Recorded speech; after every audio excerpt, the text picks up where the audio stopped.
আপনি হয়তো অনেক হিন্দু ধর্মাবলম্বীদের মুখে শুনে থাকবেন যে হিন্দু ধর্মে মোট ৩৩ কোটি দেবতা রয়েছে।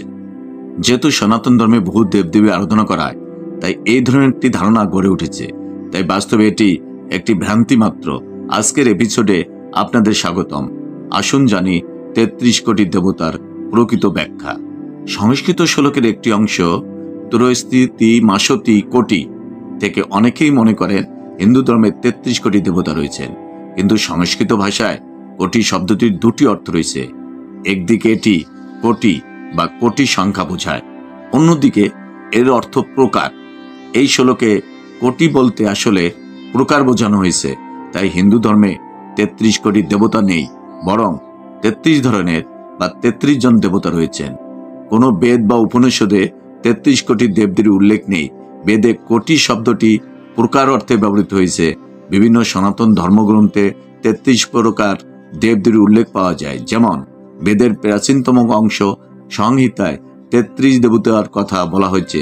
এছাড়াও ঋগ্বেদ, যজুর্বেদ এবং অথর্ববেদেও এই ৩৩ প্রকার দেবতার উল্লেখ রয়েছে।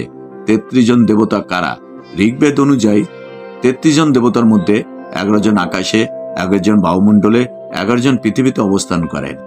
এই ৩৩ জন দেবতা ৪টি ভাগে বিভক্ত। প্রথম অংশে অষ্টবসু, তারপর একাদশ রুদ্র, তারপর দ্বাদশ আদিত্য, সর্বশেষ ২ অশ্বিনী কুমার। প্রথমে আলোচনা করি অষ্টবসু অর্থ কি।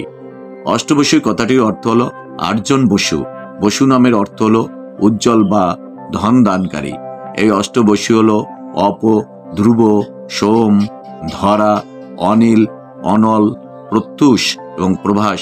তারা মূলত পঞ্চমহাভূত ও মহাজাগতিক শক্তির প্রতিনিধিত্ব করেন।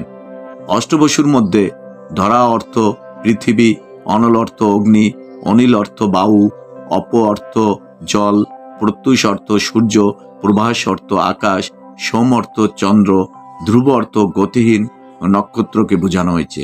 এবার আলোচনা আসি একাদশ রুদ্র সম্পর্কে।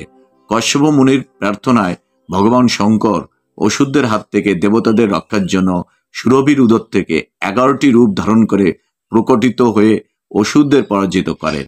শিব স্বরূপধারী এই সকল রুদ্র দেবতাদের রক্ষার জন্য সর্বদা স্বর্গে বিরাজ করেন।